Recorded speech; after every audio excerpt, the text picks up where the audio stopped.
15 अगस्त 1977 को यूएस की Ohio Wesleyan university में एक रात कुछ ऐसा हो गया था जो आने वाले कई सालों तक इंसानों के लिए एक राज बना रहने वाला था। इस यूनिवर्सिटी में लगे हुए बिग ईयर नाम के टेलीस्कोप के एक डिटेक्टर ने रात के करीब 10:16 पर कहीं से एक खास सिग्नल को डिटेक्ट किया, जो कि टेलीस्कोप से होता हुआ IBM 1130 के जरिए ऑटोमेटिक कन्वर्ट होकर प्रिंटर में गया। मगर ये प्रिंटेड हुआ सिग्नल बाकी दूसरे कॉपीज के बीच कहीं छिप गया और किसी को यह पता नहीं चल सका कि बिग ईयर टेलीस्कोप के डिटेक्टर ने स्पेस में मौजूद सेजिटेरियस कॉन्स्टेलेशन की तरफ से एक एलियन सिग्नल को रिसीव कर लिया है। इसके कुछ दिनों बाद जब कंट्रोल रूम के एक स्टाफ ने इन सारे प्रिंट्स आउट्स को एस्ट्रोनॉमर जेरी आर रहमान के घर पर डिलीवर किया, जिनका काम ही था टेलीस्कोप पर रिसीव किए गए मैसेज की जांच और पड़ताल करना। उन्होंने जब इन कॉपीज़ की जांच की तो पाया कि बाकी सारे मैसेज पर लिखे गए सिग्नल 1 और 2 के फॉर्म में थे, मगर एक जगह पर जेरी को कुछ अजीब नंबर्स और लेटर लिखे हुए मिले, 6EQUJ5। इन सिग्नल को जेरी ने देखा तो अपनी रेड पेन से मार्क कर लिया और उसके सामने लिखा वाओ।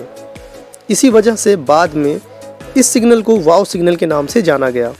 लेकिन इस सिग्नल में आखिर ऐसा क्या था जो पिछले 40 सालों से साइंटिस्ट के लिए एक मिस्ट्री बना हुआ था, और सेजिटेरियस से आया हुआ ये सिग्नल एलियन की तरफ से आया था या बात कुछ और ही थी। डेली राइड की एक और वीडियो में आपका स्वागत है। नए हैं तो चैनल को सब्सक्राइब कर लीजिए ताकि इसी तरह की वीडियोस आपको आगे भी मिलती रहे। दोस्तों, वाओ सिग्नल की इम्पोर्टेंस इस बात में है कि इसकी स्टडी को इस वाक़ये से लगभग 19 साल पहले शुरू किया गया था, जब 1959 में कॉर्नेल यूनिवर्सिटी के प्रोफेसर फिलिप मॉरिसन और जूसेपी कोकोनी ने मिलकर एक आर्टिकल पब्लिश किया, जिसमें ये प्रिंसिपल रखा गया कि यदि यूनिवर्स में कोई एक्स्ट्रा टेरेस्ट्रियल सिविलाइजेशन एग्जिस्ट करती होगी तो उनको अर्थ पर रहने वालों से कांटेक्ट करने के लिए 1420 मेगाहर्ट्ज़ फ्रीक्वेंसी का इस्तेमाल करना होगा। इसका रीज़न ये है कि फ्रीक्वेंसी नेचुरल तौर पर हाइड्रोजन से रिलीज़ होती है, और हम जानते हैं कि हाइड्रोजन ही वह एलिमेंट है जो यूनिवर्स में सबसे ज़्यादा पाया जाता है। और इसी से यह निष्कर्ष निकाला गया कि हर जगह के लिए एक कॉमन एलिमेंट होने की वजह से ये सभी तरह की सिविलाइजेशन के लिए कांटेक्ट का एक ज़रिया हो सकता है। इस स्टडी के बाद साल 1973 में ओहायो स्टेट यूनिवर्सिटी ने अपने इस बिग ईयर टेलीस्कोप को धरती के बाहर मौजूद एक्स्ट्रा टेरेस्ट्रियल कॉलोनी को सर्च करने के मकसद से रिजर्व कर लिया, और इस तरह search for extra terrestrial intelligence नाम के मिशन की शुरुआत हुई। ये मिशन अपने टाइम का सबसे लंबा चलने वाला मिशन बना, जो कि अर्थ से बाहर लाइफ ढूंढने के लिए डिज़ाइन किया गया था। बिग ईयर टेलीस्कोप की exact location Ohio Wesleyan university के कैंपस पर स्थित परकिंस ऑब्जर्वेटरी के करीब थी। इसका मेन काम स्पेस के अलग अलग हिस्सों को स्कैन करके उसमें मौजूद सिग्नल्स को स्कैन करना था, और जब इसने एक सिग्नल को डिटेक्ट कर लिया तो उसको समझने के लिए जिनकी मदद ली गई वो थे जेरी आर रहमान। जेरी आर रहमान इस मिशन का खास हिस्सा थे। 15 अगस्त 1977 की रात करीब 10:16 पर बिग ईयर टेलीस्कोप को रिसीव होने वाला सिग्नल जितना अजीब और स्ट्रॉन्ग था, उससे जेरी और उनकी टीम बहुत शॉक्ड हो गई थी। इस सिग्नल को लगभग 72 सेकंड तक टेलीस्कोप ने रिकॉर्ड किया, जो कि कंप्यूटर ट्रांसलेशन के बाद 6EQUJ5 की फॉर्म में प्राप्त हुआ। अब ऐसा बिल्कुल नहीं है कि इन नंबर्स और लेटर्स में कोई छिपा हुआ मैसेज है, बल्कि ये इस सिग्नल की इंटेंसिटी और स्ट्रेंथ को दिखाता है।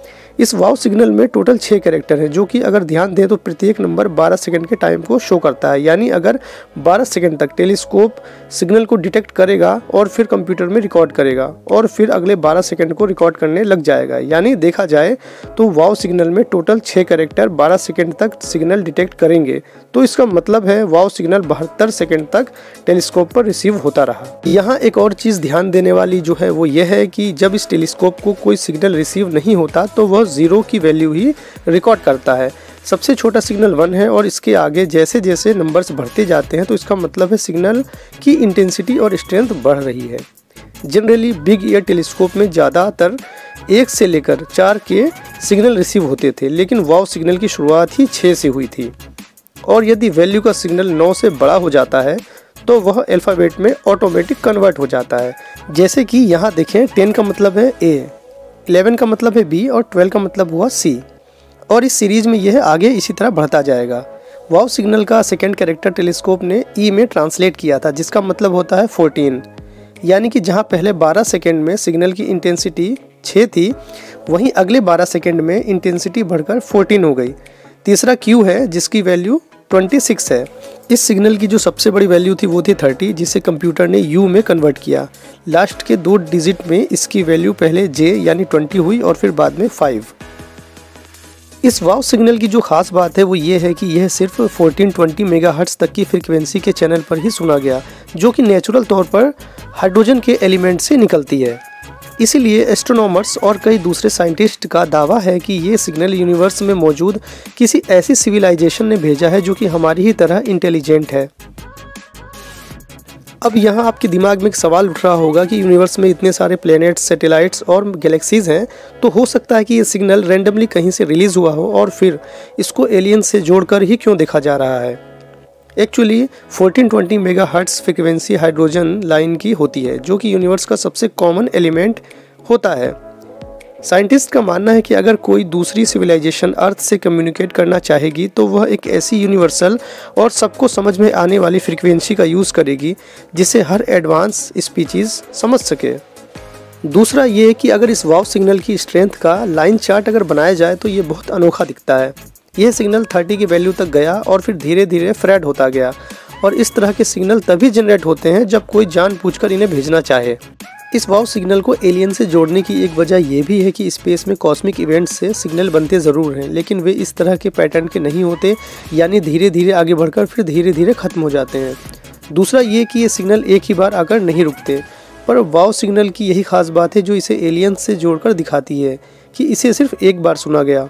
अगर ये सिग्नल किसी नेचुरल या कॉस्मिक इवेंट्स की वजह से होता तो फिर बार बार सुनाई देता, और सबसे ज़रूरी बात यह कि ये 1420 मेगाहर्ट्ज़ की फ्रीक्वेंसी में नहीं होता। अब आते हैं अपने दूसरे सवाल पर कि ये सिग्नल आसमान की किस लोकेशन से आया था। वाव सिग्नल कहाँ से आया था इसका पता करना बिग ईयर टेलीस्कोप की डिज़ाइन की वजह से मुश्किल हो गया है। इस टेलीस्कोप में 2 अलग अलग स्ट्रक्चर थे जिन्हें फीड हॉर्न्स कहते हैं। अर्थ की रोटेशन की वजह से ये दोनों फीड हॉर्न्स आसमान को अलग अलग डायरेक्शन में स्कैन कर रहे थे।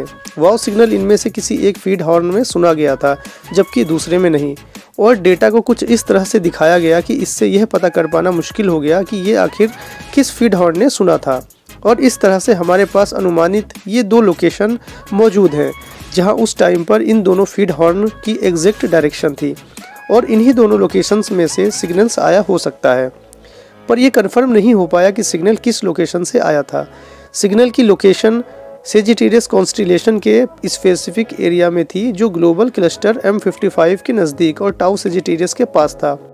ये मिस्ट्री आज तक अनसॉल्व्ड ही बनी हुई है, क्योंकि ये सिग्नल कहाँ से आया है इसकी ठीक लोकेशन अभी तक कंफर्म नहीं हो पाई है। बाद में वाव सिग्नल के बारे में कई सारी थ्योरीज और मिथ्स सामने आए थे कि ये क्या सिग्नल था और कहाँ से आया था, लेकिन साइंटिस्ट किसी एक ही थ्योरी पर बिलीव नहीं करते।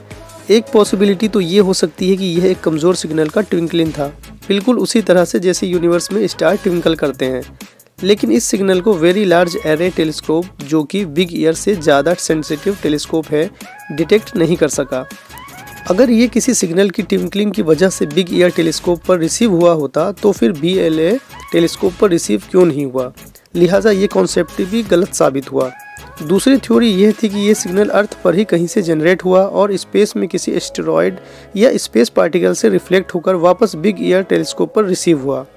लेकिन ये थ्योरी भी बाद में रॉन्ग साबित हुई, क्योंकि साइंटिस्ट का दावा है कि अगर ये सिग्नल अर्थ पर ही जनरेट हुआ होता तो स्पेस पार्टिकल से टकराकर वापस आते आते इसकी इतनी एनर्जी ना बनती कि ये U यानी कि 30 की वैल्यू तक पहुंच सके। एक दूसरी वजह यह भी है कि 1420 मेगाहर्ट्ज़ का फ्रीक्वेंसी बैंड पहले ही एस्ट्रोनॉमी के लिए रिजर्व्ड है, और धरती पर रेडियो को इस फ्रीक्वेंसी पर सिग्नल भेजने की परमिशन ही नहीं है। इसी वजह से वाव सिग्नल का अर्थ पर जनरेट हो जाना पॉसिबल ही नहीं है। एस्ट्रोनॉमर जेरी और उनकी टीम ने सिग्नल को दोबारा 50 टाइम्स फिर से ढूंढने की कोशिश की, लेकिन यह सिग्नल दोबारा फिर कभी नहीं सुना गया। क्या यह सिग्नल महज एक इत्तेफाक था या वाकई एलियंस ने हमसे कांटेक्ट करना चाहा? वाव सिग्नल एक ऐसी मिस्ट्री है जिसका जवाब आज तक साइंटिस्ट के पास नहीं है। आज इस सिग्नल को रिकॉर्ड हुए 47 साल पूरे हो चुके हैं, लेकिन 15 अगस्त 1977 की रात के बाद ऐसा सिग्नल दोबारा फिर कभी नहीं सुना गया। उम्मीद करता हूँ कि ये वीडियो आपको पसंद आई होगी। मिलता हूँ नेक्स्ट वीडियो में, तब तक के लिए खुश रहिए।